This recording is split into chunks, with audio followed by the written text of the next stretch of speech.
Amigas y amigos, muchas gracias por estar aquí con nosotros en una entrevista muy especial, importante, histórica.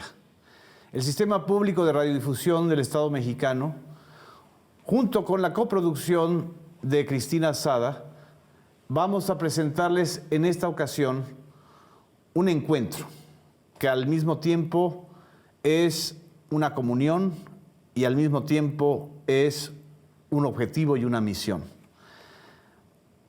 Estamos aquí presentes y para mí es un honor presentarlos a tres guerreros, a tres mexicanos además que han mantenido desde hace ya varias décadas una pelea constante por la dignidad, por la verdad, por la justicia, por la reparación del daño. Y para mí es un honor tener aquí con nosotros a don José Antonio Pérez Olvera. Mucho gusto, don José Antonio Pérez. También al doctor José Barba Martín. Muchas gracias, don Pepe. Y al doctor Arturo Jurado Guzmán. Muchas gracias, don Arturo. Gracias. Ellos tres son los denunciantes originales de hace ya varias décadas, insisto, de la trama de abusos, de excesos cometidos por Marcial Maciel, fundador de los Legionarios de Cristo. Y una vez ya fallecido Marcial Maciel, mantienen viva la demanda de reparación del daño, pero también la demanda de una elemental disculpa y, por supuesto, de una corrección a fondo de esta historia que ha sido constante y que desgraciadamente se mantiene en la impunidad. También para mí es un honor estar aquí con Cristina Sada Salinas, amiga, empresaria y sobre todo una ciudadana comprometida con estas actividades y con esta lucha por la verdad. Cristina Sada desde hace poco más de 5 años se involucró personalmente en la realización de documentales, de denuncias y de acompañamiento a víctimas de la pederastia clerical.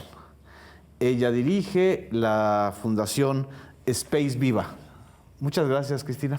Al contrario, es un honor trabajar contigo en esta ocasión. Un sueño que ni siquiera me hubiera imaginado. Las buenas causas hacen que uno se vaya uniendo en el camino. Y empezamos directamente con el licenciado José Antonio Pérez Olvera para que le explique a nuestra audiencia, don José Antonio, el objetivo fundamental del encuentro de ustedes tres y lo que se quiere comunicarle a los mexicanos y a mexicanas. Lo más importante de nuestra lucha, que ya casi cumple 25 años, es no solo denunciar el abuso al que fuimos sometidos sexualmente por el padre Marcial Maciel, fundador y director general de los Legionarios de Cristo. Nuestra denuncia no se centra solamente en el abuso sexual, sino en el sistema de despersonalización a los que fuimos sometidos y paradójicamente y como una especie de burla en nombre de Cristo. Debemos aclarar que nuestra pelea la hacemos como católicos que no han perdido la fe. La fe la recibimos en la familia y no la hemos perdido porque en la Legión no se nos infundió la fe real en Cristo. Para nosotros, la mística de Maciel fue una farsa. Encubierto él en el amor apasionado a Cristo que nos resuena siempre en los oídos, como un hombre perverso usó el nombre de Cristo para desde niños someternos a una ideología que no era de él. Afortunadamente nos educamos por circunstancias académicamente con los jesuitas, primero en la Universidad de Comillas y después en la Universidad Gregoriana. Pero realmente no recibimos nosotros dentro de la Legión de Cristo ninguna espiritualidad sólida. Se nos manejó la espiritualidad bajo el temor a Cristo, bajo el temor de ofenderlo, y se nos causó miedo. Debo confesar, y muchos compañeros estarán de acuerdo conmigo, en que realmente no dormíamos tranquilos por ese fantasma que nos perseguía de haber ofendido a Dios, y sobre todo desde niños infundiéndonos una virtud de pureza y de castidad. Y realmente nosotros de niños nos quitaron la inocencia porque nos fijaron ese pecado que para Maciel, que nos comentaba, era horrendo, pero nada más había un pecado que era contra la pureza y la castidad. Y la paradoja viene a ser que el que nos infunde eso, casi hasta la obsesión, era el hombre más pervertido del mundo. La ofensa que hemos recibido sexualmente queda en el pasado, pero nos ha permanecido durante toda la vida ese subconsciente de ofender a Dios, de enfrentarnos a Dios, que para nosotros es lo más grave que hemos padecido. Algunos compañeros dicen, ya nos liberamos de esa idea, pero se van al otro extremo, eliminando ya de su conciencia el pecado. Para nosotros ha sido una labor muy paciente tratar de eliminar esa obsesión de que ofendemos a Dios, de que constantemente Él está pendiente de nosotros para... Como si fuera un Big Brother. Irnos al infierno.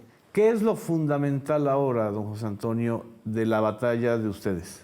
Nuestra batalla es ahorita, ya tomando conciencia de la gravedad de la ofensa, es primero que los legionarios de Cristo reconozcan públicamente que nos ofendieron gravemente al llamarnos malagradecidos, amargados, y eso en el Hartford Courant. Y segundo, que sea la reparación de daño justa, porque como abogado uno sabe que uno puede pedir una cantidad de reparación del daño siendo víctima muy elevada, probablemente, y el ofensor poner una cantidad muy baja y diciendo ya reparamos. Entonces lo que propuso el doctor José Barba, cuando tuvimos pláticas con el director general Eduardo Robles Gil, fue que se nombraran 4 expertos que evaluaran los daños que se nos causaron psicológicamente, espiritualmente, y que con su dictamen se determinara a cuánto asciende el monto de los daños. Nunca nos inspiró, desde que nosotros hicimos la denuncia, el beneficio económico. Podría haber parecido chantaje de nuestra parte, y no hay tal. Lo que sí en justicia es que debemos ya a nuestra edad, con un paso ya hacia el más allá, pues por lo menos decir, señores, por valores, no por interés, que se merece una reparación del daño por la ofensa infringida de parte de Maciel, y mientras no haya reparación del daño, de parte de la institución Legionarios de Cristo. Don Pepe Barba, don José Barba, por confianza le digo, don Pepe, ¿nos puede explicar un poco esta propuesta de que sean 4 especialistas o 4 áreas de especialización que hagan la valoración? En realidad 5. Responderé. 5. Nada más quisiera antes decir aquí en presencia, y diré por qué, de la señora Sada, que se trata de una situación histórica. Cualquiera de nosotros que está ante los medios está invitado por los medios, no los hemos buscado, pero tampoco los rehuimos. Se trata de una situación histórica porque aquellos a los que hemos acusado son personajes que influyeron sobre la sociedad mexicana durante 80 años, que engañaron a una sociedad bimilenaria como la Iglesia durante todo ese tiempo y que intentan continuarlo, y que está de por medio una visión histórica. ¿Por qué lo digo? Porque San Agustín dice que el arte de la profecía consiste en saber leer bien los hechos presentes.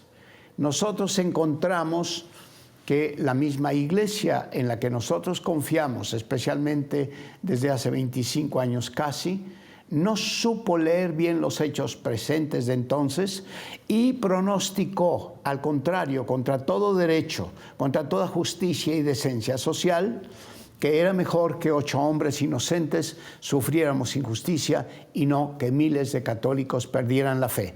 Esto que nos comunicó al doctor Jurado y a mí, la doctora Marta Vegan, abogada en derecho, escogida por nosotros, no tiene sentido conforme a su profesión, a la cual tendría que haber renunciado a ella, pero no venía seguramente de ella, sino que venía indudablemente de alguien arriba, que sería el cardenal Ratzinger y muy probablemente Juan Pablo II.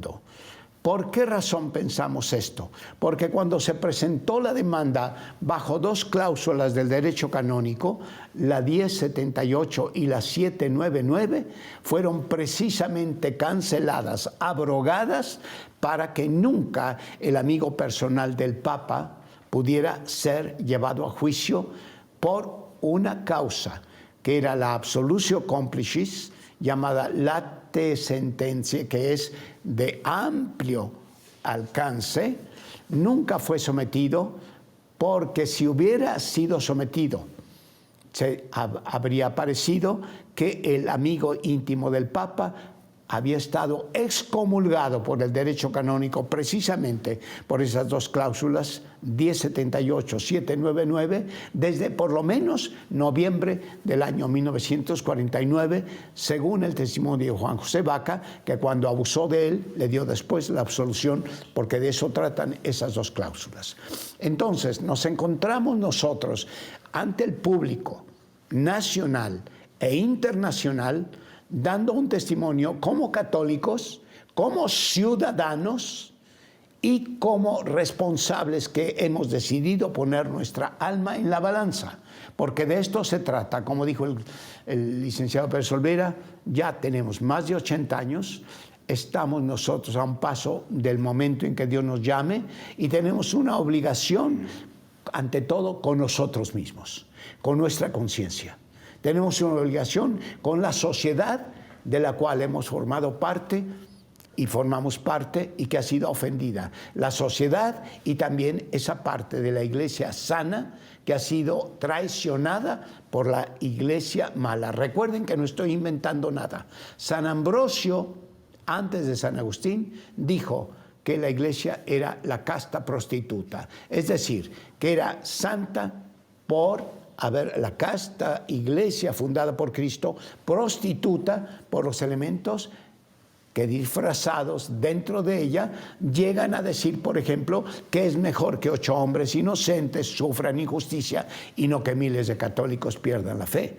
Pero además estamos ante hechos históricos, y aquí yo quiero citar una palabra griega que debo traducir, pero que era muy familiar para los trágicos griegos. Recalco, trágicos griegos, lo recalco. La palabra némesis. ¿Por qué lo digo? Porque está aquí presente la señora Sada, que representa en gran parte a la sociedad regiomontana, neoleonesa, que fue una sociedad muy aprovechada, muy intencionalmente, por Marcial Maciel.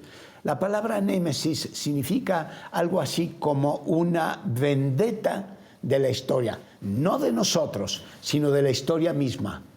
De manera que en donde se encubrió Maciel, acusando incluso a través de Moya Palesia a los jesuitas hace muchos años, para apoderarse de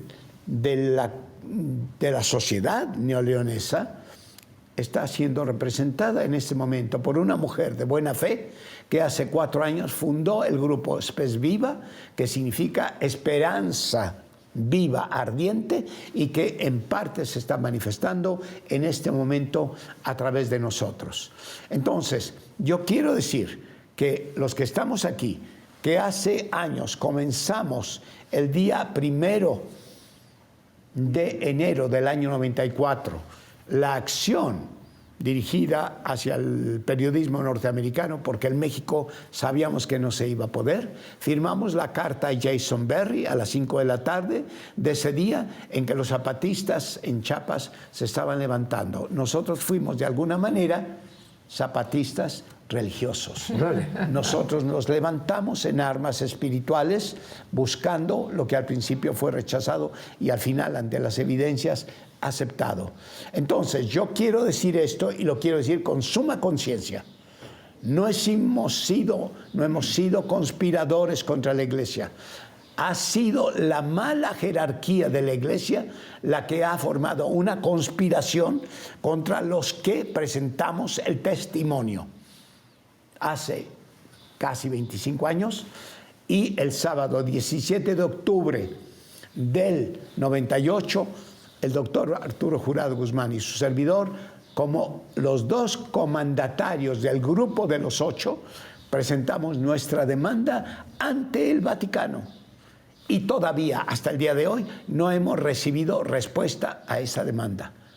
Si mandaron a Monseñor Chicluna, fue para pedirnos, interrogarnos, levantar unas actas y prohibirnos, después de firmadas esas actas por él, por Pedro Miguel Funes, su notario apostólico, y por nosotros, prohibirnos de por vida presentar a nadie más esas deposiciones. ¿Es esto conforme a derecho? ¿Es conforme a derecho que nunca nos hayan respondido a nuestra demanda? ¿Es conforme a derecho que no nos hayan dado un simple recibo de ningún documento que hayamos presentado durante nuestra demanda? No. La Iglesia Santa Sede Vaticana, que yo como fiel cristiano creía era mi madre, simplemente ha actuado conforme a sus intereses. Y aquí voy a decir a Nietzsche, humanos, demasiado humanos. Así es.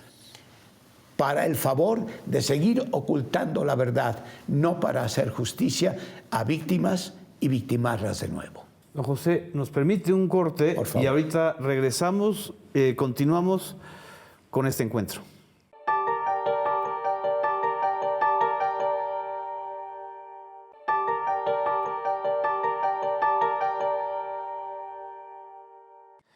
Tres legionarios que originalmente denunciaron la historia de abusos y, como nos dijo en la primera parte de esta entrevista, protagonizaron un alzamiento o un levantamiento espiritual, pero también muy humano, don Arturo. Está con nosotros también don Arturo Jurado Guzmán, que junto con don José Barba, junto con el licenciado José Antonio Pérez Olvera, enviaron la carta del 1 de enero de 1994, la carta al periodista Jason Berry, que fue quien detonó posteriormente, 3 años después, los reportajes o la denuncia original en contra de la serie de delitos cometidos por Marcial Maciel. ¿Qué importancia tiene mantener viva esta demanda, don Arturo? Pues mis compañeros han hablado muy bien, acertadamente y puntualmente. Sí. No me queda más que insistir en un detalle.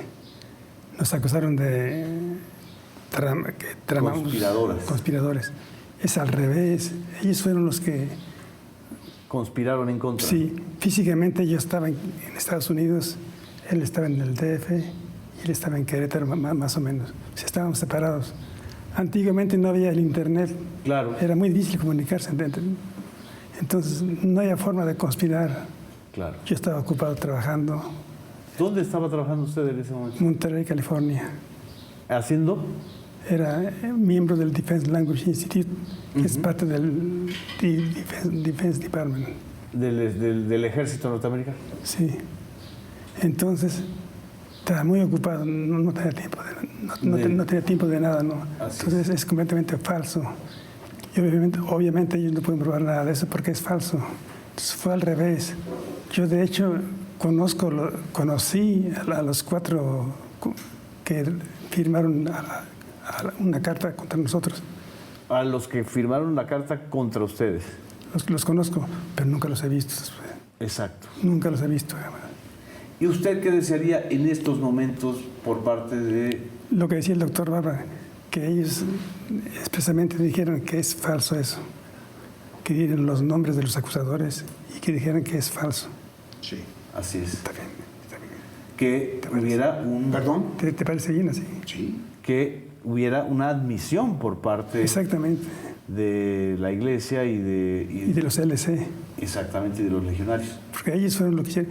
Y recalcar, esto lo hicieron conscientemente, no fue un accidente. Un accidente. Así es. Lo pensaron bien, lo tramaron bien, lo diseñaron bien y lo llevaron a cabo. Fue, desde su punto de vista, y también abro la pregunta para cualquiera de los otros 2 compañeros, una maquinación deliberada para ocultar la verdad? Claro, diseñada y escrita por ellos de antemano, a conciencia. No fue un accidente de ninguna forma. Fue hecha por ellos, pero a propósito, con el fin, obviamente, de culparnos a nosotros y ellos son inocentes. ¿Qué opina usted, don José? Yo quisiera precisar esto que dice el doctor Jurado.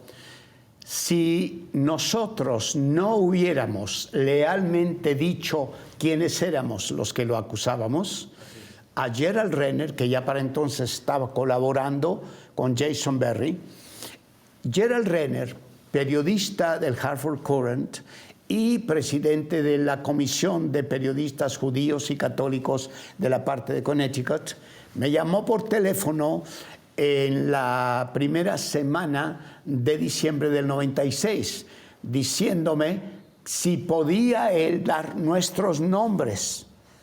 ¿Quiénes éramos los que acusábamos a Marcial Maciel? Porque ya el artículo estaba preparado por Jason Berry, sobre todo, para presentarse próximamente. Yo consulté por teléfono desde el instituto en que yo estaba, el ITAM, al licenciado Pérez Olvera, me dijo que él pensaba, yo consulté porque él es abogado, y me dijo que sí, que podíamos dar los nombres. Yo dije que sí, que podían dar los nombres, porque para ese entonces Gerald Renner ya estaba tratando de establecer contacto con Maciel en Roma.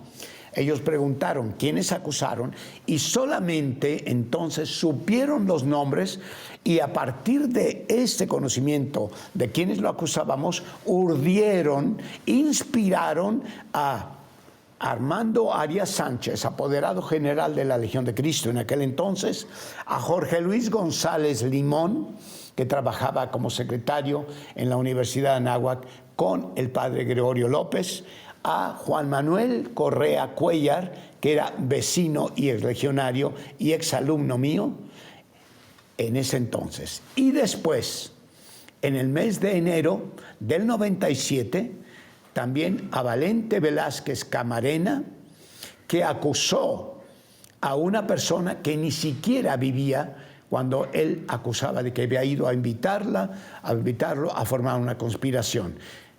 Me refiero a Francisco de la Isla Veraza, que falleció el día 13 de febrero de 1996, más de un año antes de cuando se presentó en el Hartford Courant la demanda, el domingo 23 de febrero. Ya había fallecido. Ya había fallecido, pero este que vivía en Guadalajara, Valente Velázquez Camarena, no lo sabía y también lo acusó. ¿Por qué lo acusó? Muy probablemente porque Marcial Maciel sabía que Francisco de la Isla sabía muchas cosas, entre otras la de los viajes a Cuba, que tenían mucha implicación en relación con lo que nosotros hemos sospechado y valorado después por diversas instancias como tráfico de droga.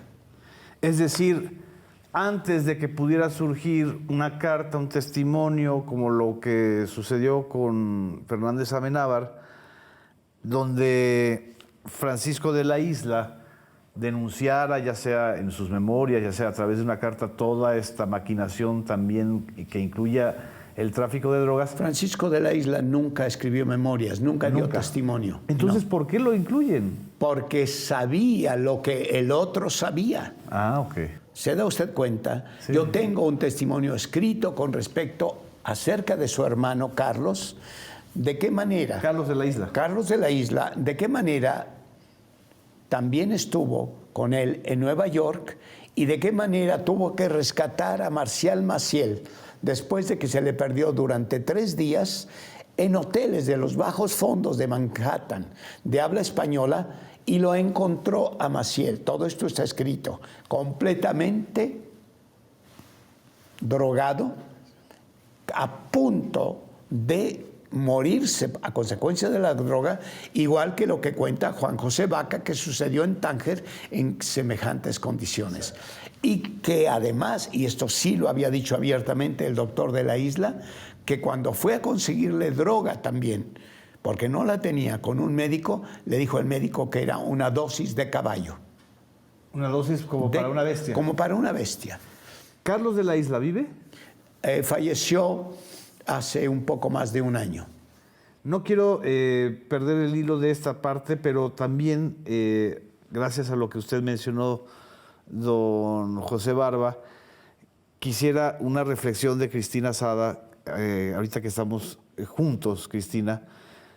¿Qué tan importante es para ti, pues como regiomontana, como mujer, como activista de la causa en contra de la pederastia clerical y de los abusos a menores, esto que están haciendo los denunciantes originales? ¿Por qué tu apoyo a esta causa?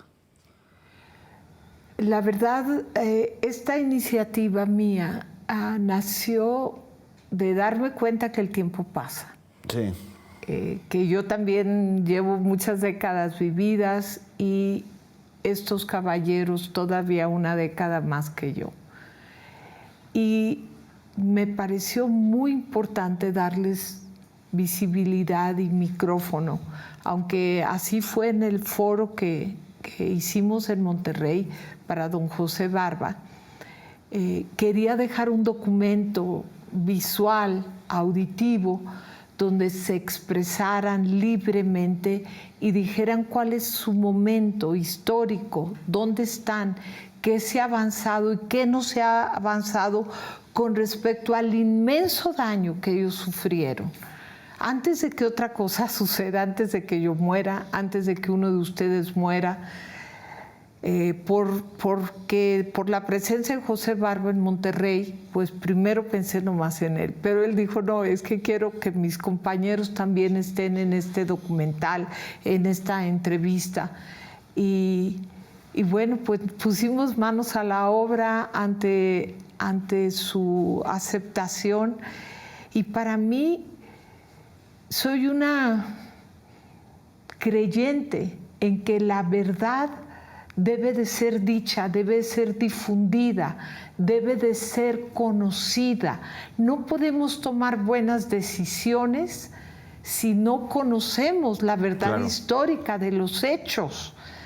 Y esta es una gran oportunidad para abrir nuestra conciencia. Yo fui educada en la religión católica, yo asistí a colegios de monjas, yo estuve hasta internada 2 años en Estados Unidos en un colegio de monjas, Leywood School, Indianápolis, Indiana. Tenía entre los 12 y los 15 años cuando estuve internada. Yo mantengo mi fe en la trascendencia, mantengo mi fe en que venimos al planeta Tierra con todo lo que se nos da de genética y de circunstancias, a con esas circunstancias tratar de hacerlo mejor.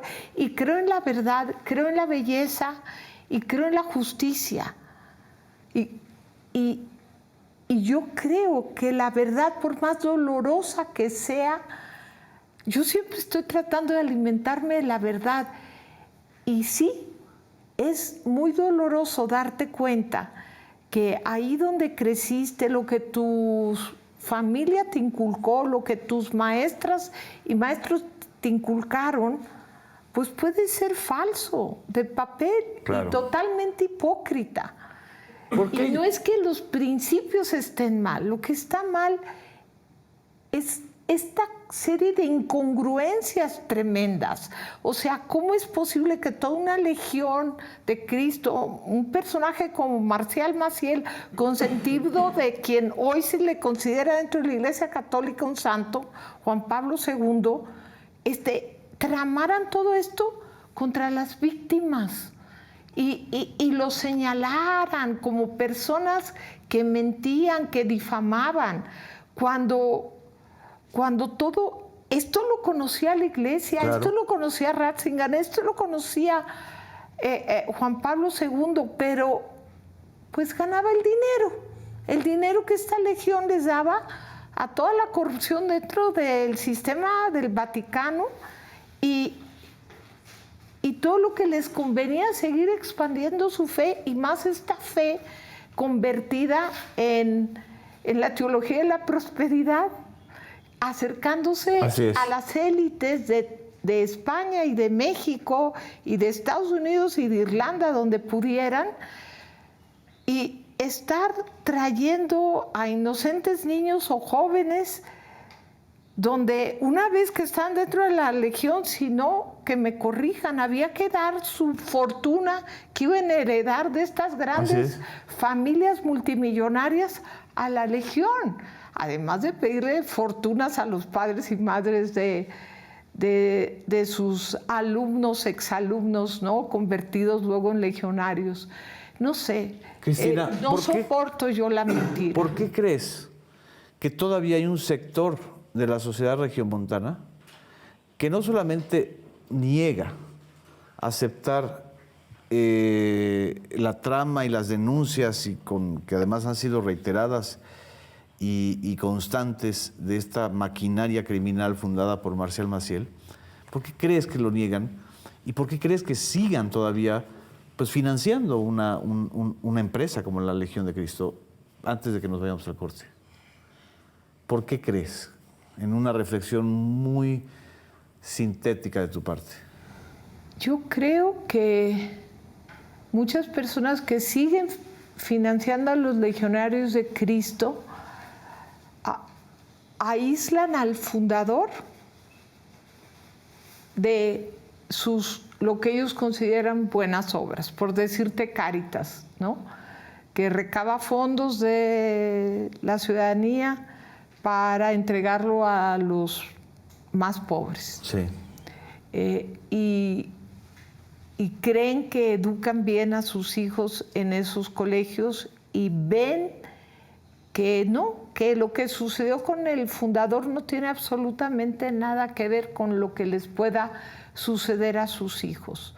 Y también creo que es por cuestión de estrategia para facilitar que sus hijos lleguen a tener estos contactos de amistades con la élite, ya sea que ellos pertenezcan a la élite o que ellos sean aspiracionales. Entonces hacen grandes esfuerzos por tener ahí a sus hijos. Es como, el fundador fue una cosa y él hizo cosas terribles. Habrá quien aún lo niegue, pero yo creo que la mayoría dice, sí, el fundador hizo cosas terribles, pero bueno, Juan Pablo II y todos los papas, incluyendo Francisco, así es, lo acabamos de ver en una fotografía, así ¿no? Están muy bien con la Legión, es parte de la iglesia que Cristo fundó.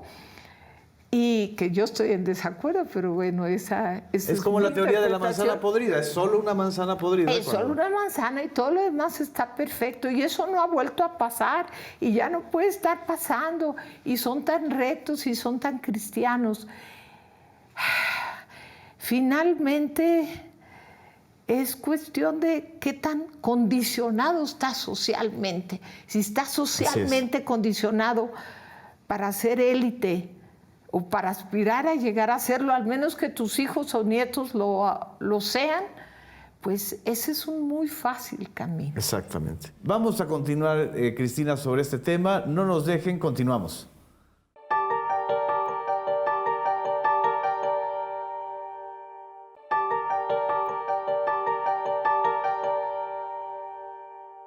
Amigas y amigos, continuamos. En el bloque anterior, Cristina Sada hace una reflexión muy importante, que es cómo una parte de la élite regiomontana y de las élites en general que apoyan a los legionarios de Cristo hacen una separación entre el fundador y la legión, como si una cosa fuera la manzana podrida, que ya casi es admitida institucionalmente, más ahora que ya falleció, y otra cosa es la Legión de Cristo y toda su red de empresas y de escuelas y el mecanismo. Y quisiera yo preguntarle a don José Barba que no le parece que es casi el mismo argumento que utiliza la jerarquía católica para seguir eximiendo a la Legión de Cristo de dar una disculpa y de una reparación del daño a las víctimas. Los intereses ocultos, y quiero advertir al público que todos tenemos una sensibilidad particular a ciertos términos, por ejemplo, la palabra oculto. Sí. Porque cuando se trata de la Iglesia, la doctrina es que sea vuestro lenguaje sí, sí y no, no. Pero encontramos después en la Iglesia lo que clarísimamente encontramos también en la Legión de Cristo, una ambigüedad. Un decir sí al tiempo que se dice no y un decir no ambiguo que en el momento conveniente puede convertirse en sí.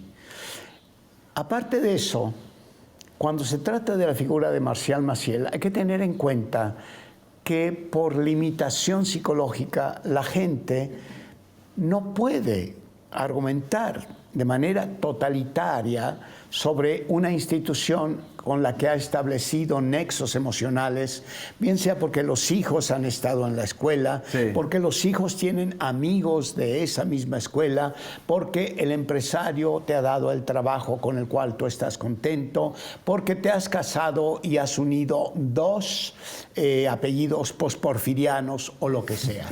Lo importante es esto.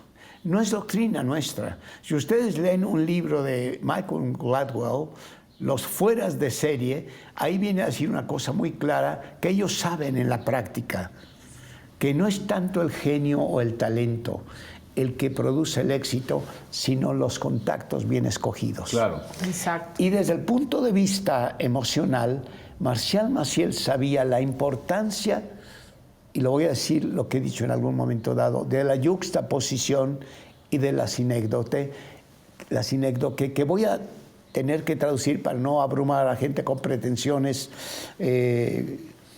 cultas. La palabra sinécdote en griego significa la parte por el todo. Y tomar, por ejemplo, a Marcial Maciel en el momento conveniente, extraerlo, es hacer creer que ya toda la institución está purificada, cuando en realidad el abuso sexual de Marcial Maciel no solo fue eso, sino, como dijo el licenciado Pérez Olvera, fue una deformación espiritual, fue un abuso de la verdad, un abuso de las relaciones familiares a 10,000 kilómetros de nuestros padres, una desfiguración de la personalidad. Y todo esto, sépalo la gente, a 45 minutos a pie del colegio y del Vaticano. No fue un accidente en el camino, era la esencia de la empresa que él estaba fundando. Exactamente. Y además, con esas características extraordinarias del instinto de saber escoger a los que le servían en un momento dado para un determinado propósito. ¿De qué se valía en un momento dado en la posguerra inmediata? Cuando, si ustedes ven la película Susha de Rossellini, se dan cuenta de qué manera alguien vendía a su hermana por un jabón. Es buenísima esa película. Entre el ejército norteamericano. La pobreza era tan grande. Maciel llegaba con algunos centenarios y ayudaba a personas que luego lo ayudaban por el alto cargo que tenía. ¿A quiénes, por ejemplo? Cardenal Mícara, cardenal Pizzardo, cardenal Canali, que eran los 3 supuestos grandes amigos de la Legión de Cristo. Había otros después con el tiempo. Llega la oportunidad, la de Pinochet, y Angelo Sodano es nuncio en Chile, se instalan en Chile. Llega otro momento en otro lugar según la conveniencia y aprovechan también. Pero lo importante es por qué la gente sigue afecta. Porque Marcial Maciel es, como lo escribió Ruth Lasseter, una ex miembro de las consagradas, como un agujero negro que cuando lo vio la jalaba con la multitud y la hacía desaparecer. Y me lo contó con horror. Y Arturo la conoce también porque fuimos a verla cerca en Indiana, a ella y a su esposo Rollin Lasseter, un auténtico católico, auténtico intelectual. Entonces, la gente, ¿por qué se relaciona todavía con los legionarios? Vean la característica.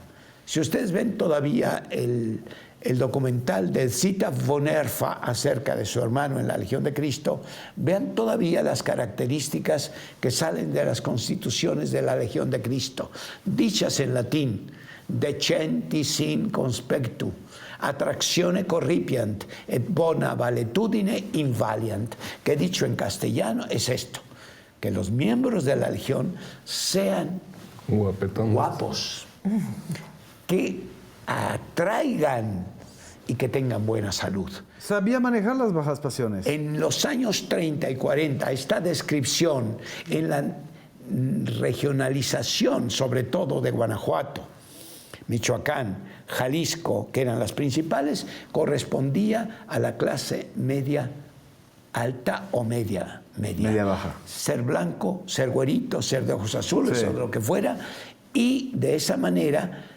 utilizarlos para presentarlos y decir: estos son nuestros legionarios. Lo hizo en Madrid varias veces, yo fui testigo. Y entonces, ¿qué era lo que él quería decir?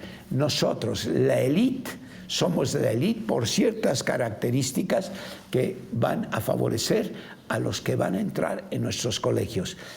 Es decir, los racismo. colegios se convierten en contactos, como dijo la señora Sada. En efecto, es de lo que se trata. Y esto ya lo habían descubierto desde la época fascista. Lean ustedes el libro de Selvamini La Plana de 1943 sobre el fascismo y Pío XI, y vean ustedes qué es el esquema de captación. Y cuando llega Maciel a Roma, llega cuando todavía el fascismo era importante, aún después de la guerra. Llega el año 46. Así es, así es. El año 46 llega a Italia. Y muy Entonces, oportuno, perdón, sí. muy oportuno para Monterrey. Él también llega cuando acaban de expulsar a los jesuitas de Monterrey por toda esa efervescencia del 68, 71, 72. Y justo Acababan de en ese asesinar momento, a Garza Eugenio, Eugenio. Sí, así es. Sí. Entonces, ellos llegan justo en el momento en que los empresarios dicen: no queremos más a los jesuitas, ahora ¿quién educa a nuestros hijos? ¿No? Pero hay un dato que llegó a Moya Palencia, y esto ya se publicó, de qué manera Marcial Maciel envió documentos contra los jesuitas a Moya Palencia cuando era jefe de gobernación. ¿Ah, sí? Pero Marcial Maciel llega a Monterrey particularmente el año 53 y 54, cuando ya desde el 52 había conocido en agosto del año 51 incluso a la señora Garza, Flora Barragán de Garza. Sus hijos volvieron ya estando José Antonio en Roma, y tú también, Arturo, en el primer semestre del 54.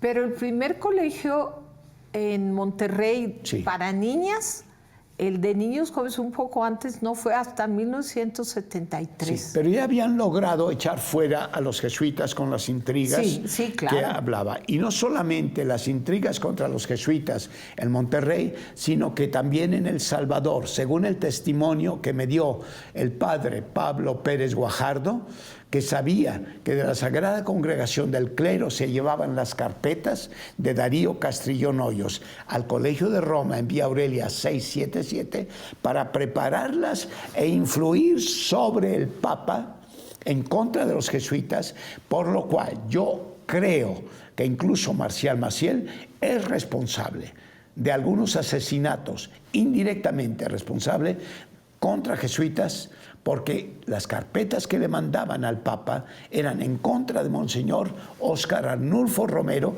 que fue asesinado después de haber sido regañado ante miles de personas por el Papa Juan Pablo II, que estaba influido por los mismos legionarios que tergiversaban y fueron asesinados todavía el año 89 algunos jesuitas y algunas monjas. Estamos diciendo, don Pepe, entonces, que Marcial Maciel y la Legión también tenían una función dentro de la estructura histórica de la Guerra Fría y de la estructura de los intereses de la jerarquía eclesiástica, realizando pues la labor sucia. La labor sucia, ya sea de espionaje, la labor sucia ya sea en contra de los jesuitas, de todo lo que en ese momento histórico tan delicado para Monterrey, por ejemplo, como para el mundo, pues era la Guerra Fría, ¿no? Mire, usted menciona un término muy importante que nosotros, adolescentes, lejos de nuestras familias, vivimos de manera muy patente en Europa. Sí. En 1950 es la primera reunión para el acero de la reconstrucción física de Europa. Después viene el intento de la unión económica y luego la unión política. Pero ya desde que estaba en España, Marcial Maciel tenía intereses particulares. ¿A dónde mandaba Marcial Maciel a los legionarios que acusaba de enfermedad mental? Los mandaba con el doctor Antonio Vallejo Nájera, que tenía el hospital que fue después reconocido como un gulag de la época franquista, un gulag. en donde se daba incluso shock eléctrico a algunos y concretamente a alguien de la misma ciudad de donde es el doctor Jurado originalmente, Salvatierra, Guanajuato. Este hombre era Ricardo Ojeda Suárez, que salió del colegio, fue allá cuando le dieron electroshock, regresó al colegio y al principio no nos reconocía.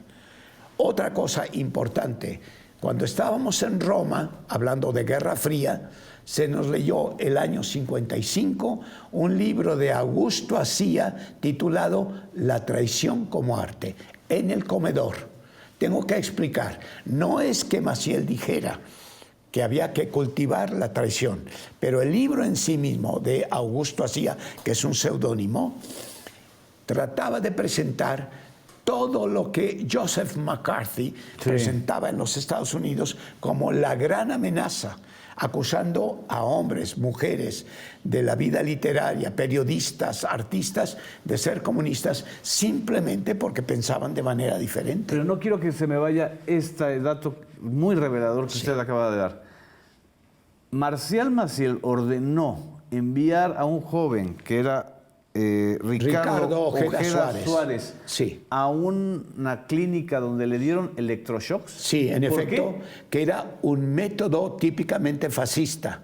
De igual manera había estado Juan Hernández antes, había estado después Ojeda Suárez, había estado Octavio García Arizmendi, había estado finalmente Francisco López Sierra y luego también un regiomontano, Rodolfo Sada. González Sada. Fue esos 5, yo lo supe. Y estas personas, de algunos no hemos vuelto incluso a saber concretamente de Francisco López Sierra, si se murió, si qué pasó y por qué lo mandaron allá.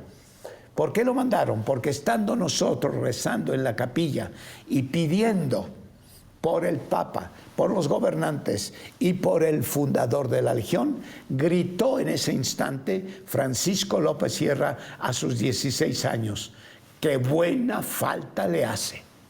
Al día siguiente lo metieron en un tren desde la estación de Termini, lo llevó Juan Manuel Fernández Amenábar por Francia hasta Madrid y lo internaron en ese hospital de Antonio Vallejo Nájera. Y si ustedes investigan quién era Antonio Vallejo Nájera, era un ultrafascista de la época franquista, que estuvo estudiando en Alemania durante el tiempo anterior a la guerra, lo que luego iba a poner en práctica en España. Era un método de tortura. Eran para los métodos que de control mental de los enemigos políticos. Entonces tú te metías, corrías el riesgo, gracias a Dios no les pasó a ellos, de inconformarte, de querer hacer una denuncia, a lo mejor por algo que te había pasado. Claramente. Claro. Y eras enviado al psiquiátrico, Sí. donde inclusive eras atormentado con Con estos shock shocks eléctrico. eléctricos. Con shock eléctrico. Y ya estaba la amenaza de que si tú te rebelabas, pues ya ibas a dar al gulag. Por cierto, Muy estalinista también el método. mi primo hermano nunca se recuperó No. hasta su muerte. ¿Y estos shocks que le dieron, qué efectos tuvieron en él? No sé, nomás supimos que fue, o sea, como familia nomás supimos que fue a España y luego lo regresaron y terminó en un internado. Digo, fue a España con Marcial Maciel y luego terminó internado el resto de su vida. Amigas y amigos, hacemos un respiro. Hasta aquí dejamos la primera parte de este primer acercamiento con los guerreros, los denunciantes originales de la historia de abusos, de la historia criminal de Marcial Maciel y de la Legión de Cristo, y de su demanda de por lo menos una disculpa de la institución eclesiástica y, por supuesto, la reparación plena del daño ocasionado. Hemos escuchado aquí la parte reflexiva y hemos desentrañado al menos una parte de esta historia criminal. Continuamos.